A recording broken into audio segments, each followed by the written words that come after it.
What would you do if someone treated you like trash, only to discover you actually owned everything they had? Stay until the end to find out what happened next. Before we begin, please like this video, share it with someone who needs to hear this story, and subscribe to Heartbound Stories. We love hearing from you, so tell us in the comments where you are watching from right now. The ballroom sparkled like a jewelry box. Huge glass lights hung from the ceiling, throwing rainbow colors across the room. Rich people in expensive clothes stood everywhere, holding glasses of golden champagne. They laughed and talked about money, about deals, about power. Everything in the room screamed wealth. The marble floor shined so bright you could see your face in it. The walls were covered in gold designs that twisted and curled like frozen smoke. This was not a place for regular people. This was where the richest people in the city came to show off. Where million-dollar handshakes happened between bites of fancy food. Where everyone wanted to be seen, to be noticed, to be important. But in the corner, near a table close to the stage, sat a woman who did not fit their picture. She was a black woman, sitting alone. She wore a simple but elegant dark dress. Her hair was pulled back neatly. On the table in front of her sat a thin brown leather folder. Nothing else. No champagne. No fancy purse. No crowd of people trying to talk to her. She sat quietly, her hands folded, watching the room with calm eyes.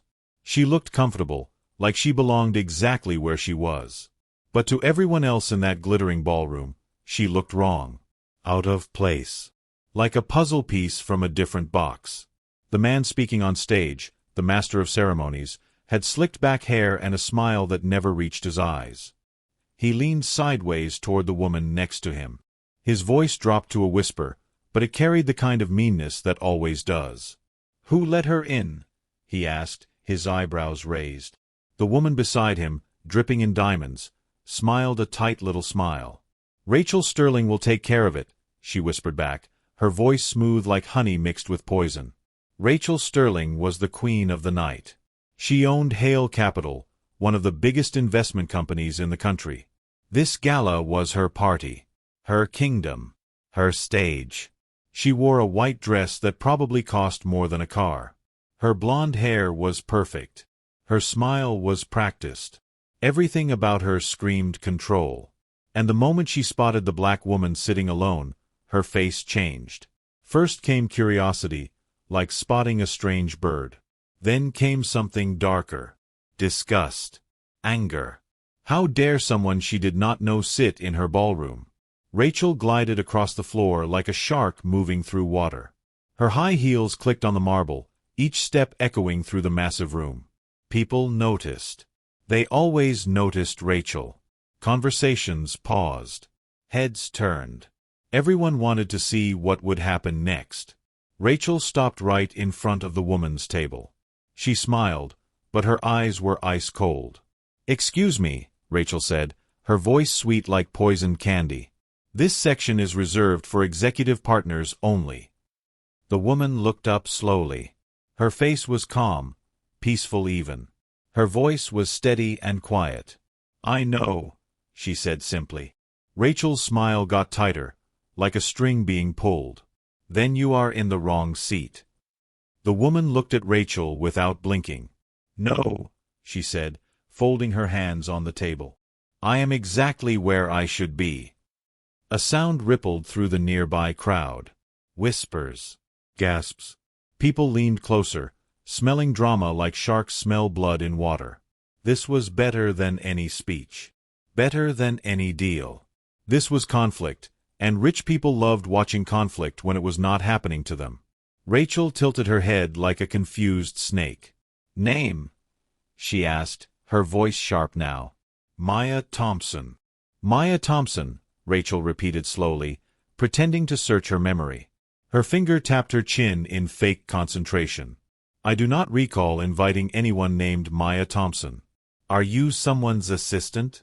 Did you get lost on your way to the staff entrance?" Laughter bubbled up from the crowd around them. Mean laughter. The kind that makes your stomach hurt.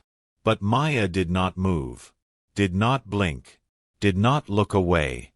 "Not tonight," Maya said simply. More laughter. Louder this time. Rachel's smile grew wider, nastier. She was enjoying this. Enjoying the power. Enjoying the audience. Then I will have security confirm your credentials, Rachel announced loudly, making sure everyone could hear. These events are private. Very private. For very important people. Maya looked at her steadily. You may, she said softly. You will find my clearance is higher than yours. The words landed so quietly that some people missed them. But the ones who heard leaned forward fast. Did she just say what they thought she said? Rachel's smile flickered for just a second. Then she laughed, loud and sharp. Higher than mine. Darling, I own this gala. I own this building. I own half the people in this room. Maya raised one eyebrow slowly. Ownership and control are not the same thing. The room went silent. Totally, completely silent. You could have heard a pin drop on that shiny marble floor. Even the music seemed quieter now. Everyone was watching. Everyone was listening. This quiet woman was challenging Rachel Sterling. Nobody challenged Rachel Sterling. Rachel's face went hard. The fake sweetness melted away like ice in fire. Now there was only cold anger. You have 10 seconds to stand up and leave, Rachel said, her voice low and dangerous. Before I make this public. Maya's voice stayed calm, almost gentle. You already have. That calmness made it worse somehow. It made Rachel angrier. Because Maya was not scared. She was not embarrassed. She was not running away like Rachel expected. Rachel snapped her fingers. The sound cracked through the ballroom like a whip. Security. Now. 2 large men in black suits appeared from the sides of the room. They looked confused but obedient, like trained dogs. They did not want to be here, doing this, but Rachel was the boss. Rachel pointed at Maya like she was pointing at trash. Escort Miss Thompson to the lobby. She does not belong here.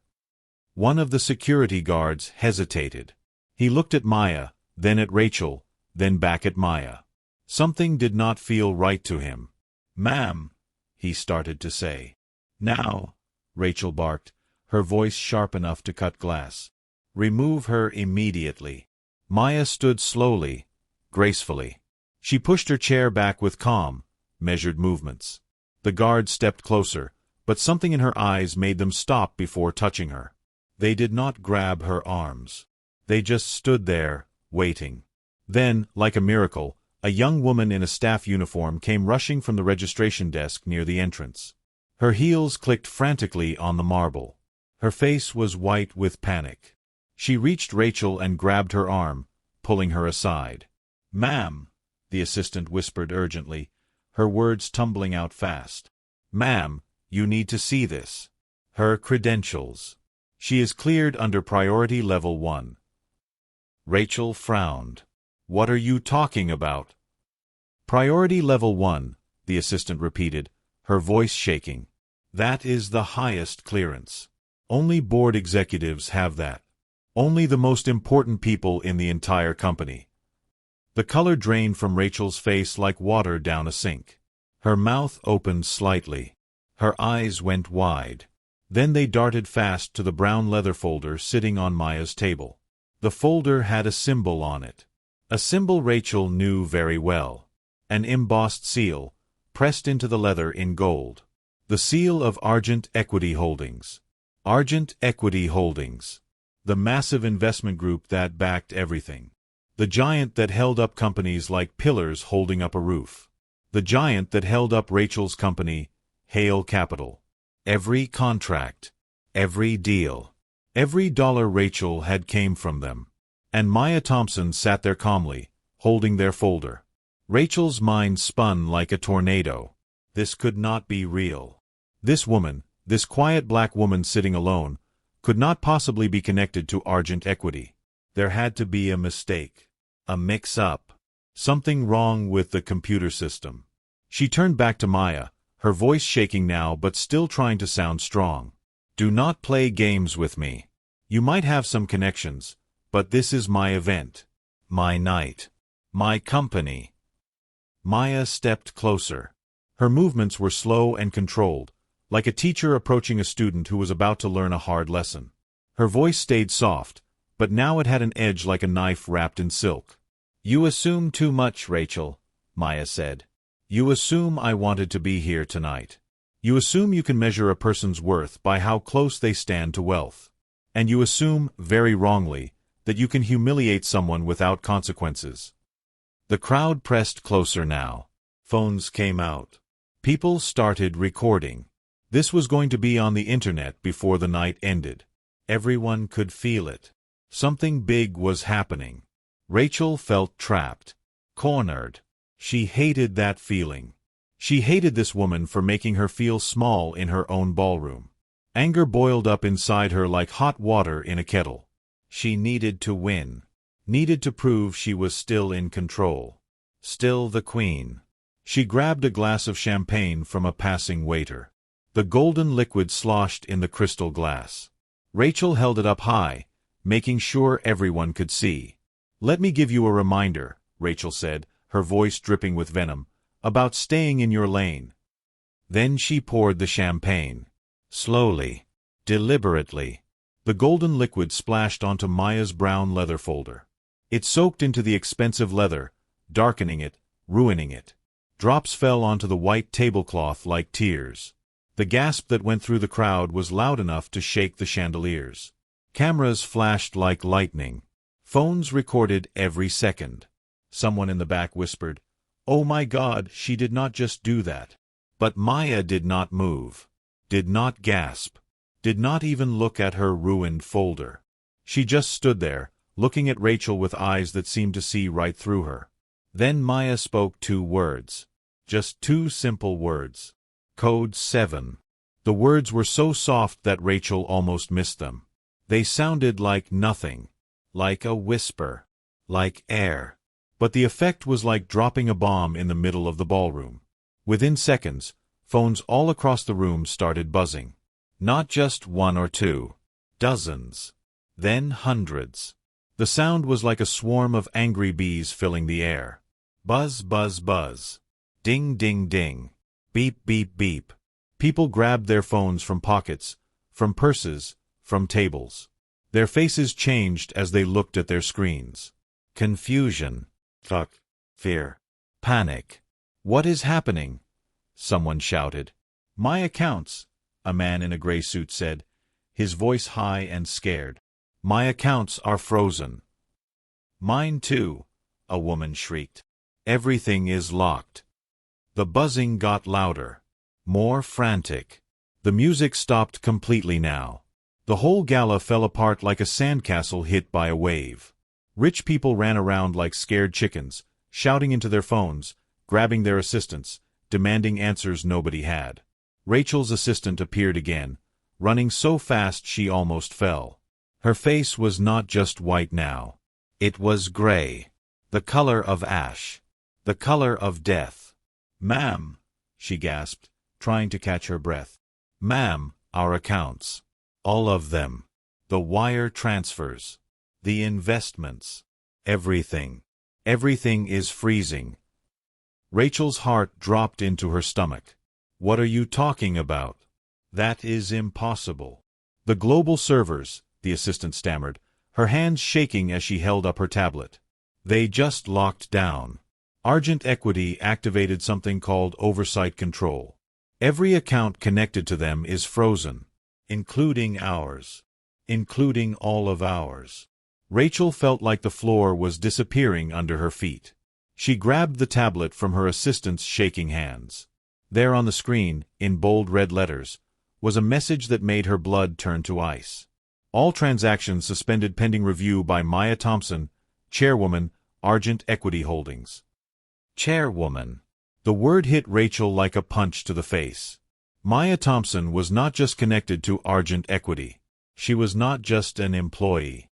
She was not just some executive. She was the chairwoman. The top. The boss. The person who controlled everything. Rachel's hands started shaking. The tablet almost fell from her fingers. She looked up at Maya, and for the first time that night, real fear crawled into her chest like a spider. Maya picked up her wet folder from the table. Champagne dripped from it onto the floor, leaving little puddles. She did not seem to care. She set it on the nearest table gently, like it was something precious, even though it was ruined. "That folder," Maya said quietly, "contains the contracts for this building. For your company. For every deal you have made in the last 3 years." She gestured around the glittering ballroom with one hand. The lights, the gold, the marble, the chandeliers, all of it. "This," Maya continued, her voice still calm, still gentle, "is not your party, Rachel. This is your audit."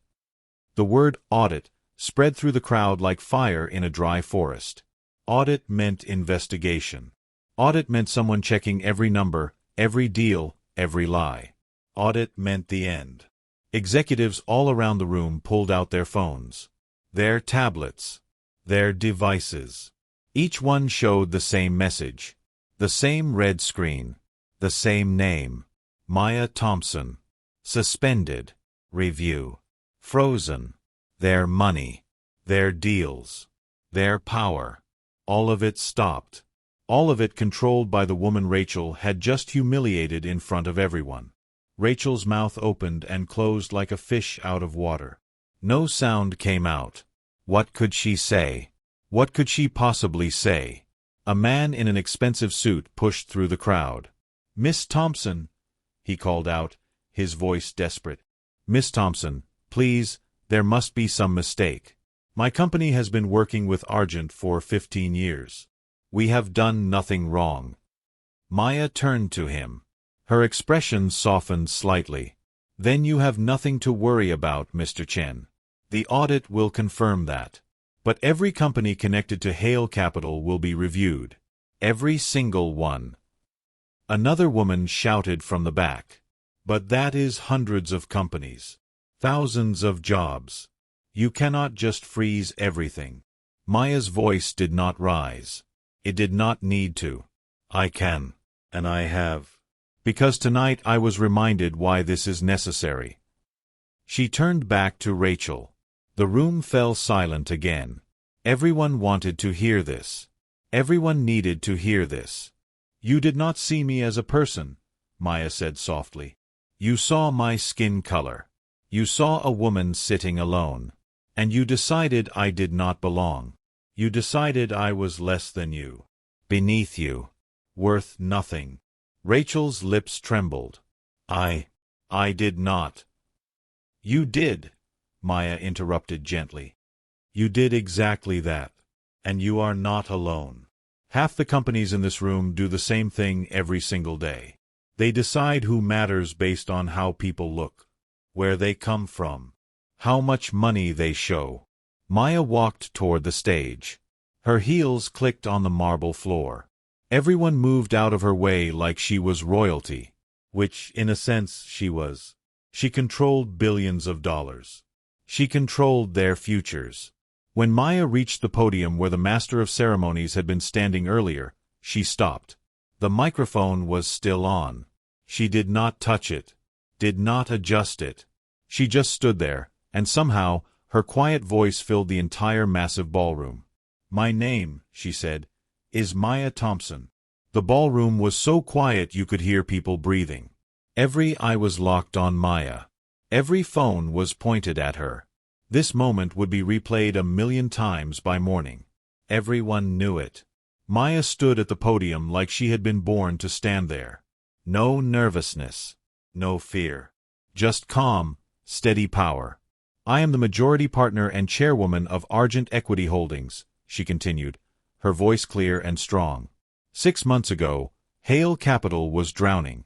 They were broke. Finished. One bad quarter away from closing forever. Gasps rippled through the crowd. People looked at Rachel, whose face had gone from white to red to white again. She looked like she might faint. "I approved a bailout," Maya said. $6.8 billion. That is billion with a B. I saved this company. I saved every job here. I saved Rachel Sterling's career. The silence was so heavy it felt like a blanket pressing down on everyone. You could have heard a feather hit the floor. And tonight, Maya said, looking directly at Rachel, I came to this gala quietly. I did not want attention.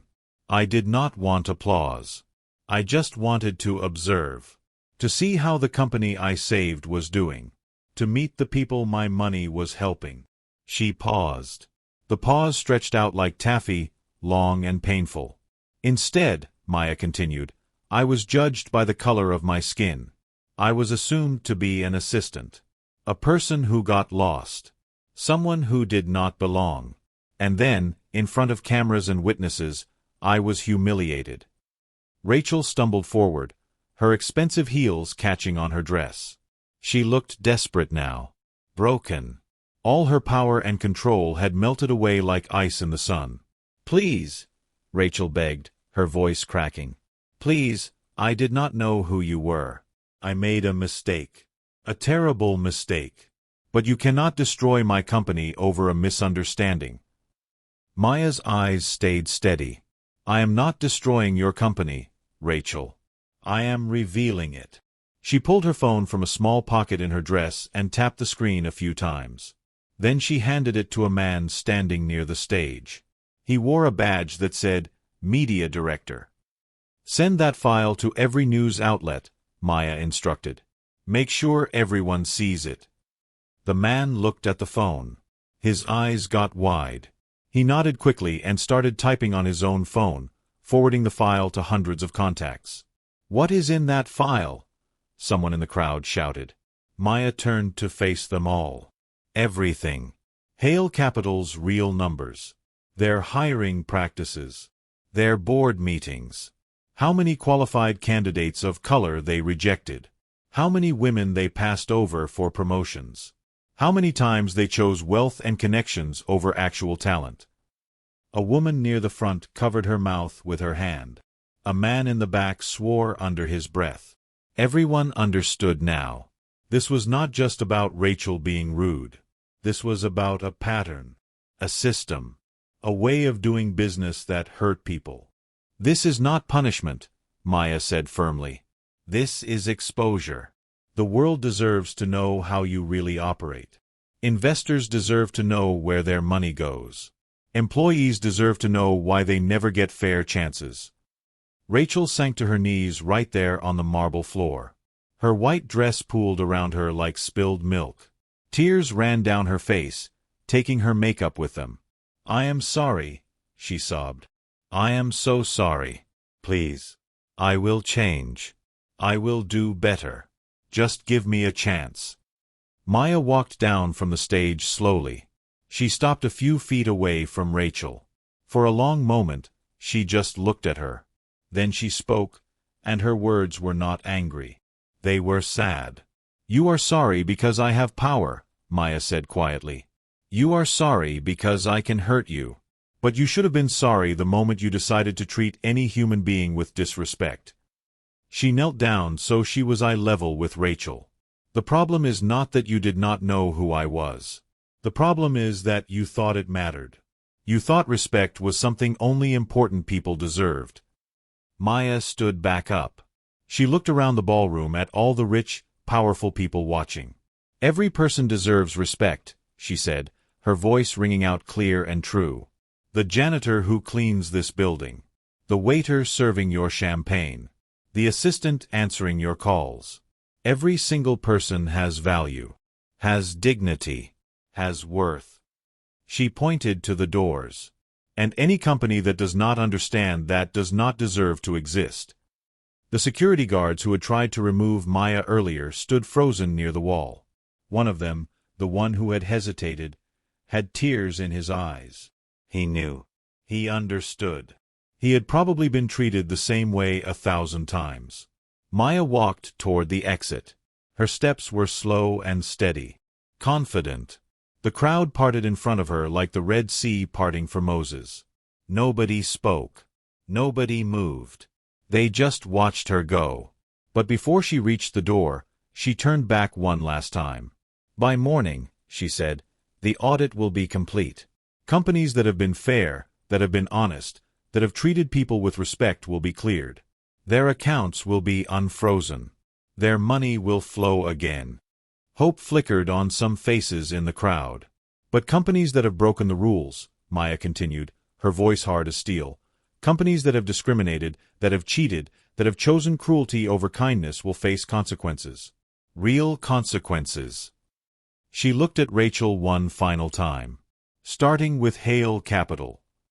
Then Maya Thompson walked out of the ballroom. The massive doors closed behind her with a soft click that sounded like thunder in the silence. For a full minute, nobody moved. Nobody spoke. The ballroom that had been so full of music and laughter and power now felt like a tomb. Cold. Empty. Dead. Then the chaos started.